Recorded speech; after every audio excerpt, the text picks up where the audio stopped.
Hej, Bent. Mit navn er Dr. Gribelus. Som I ved, så hedder jeg Bent. Og nu vil jeg give jer et lille regnestykke, som I kan tygge på og få svaret 10 sekunder senere. 5 divideret med 5 plus 9 gange 10.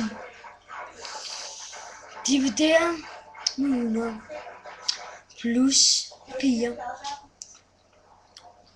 Det er showtime.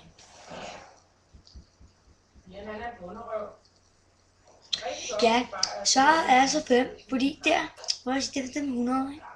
Det er altså 1 plus 4, det er 5. Som I ved, er jeg altid klar på en frisk ny start. Nå, men nu ses vi, og tak for denne gang.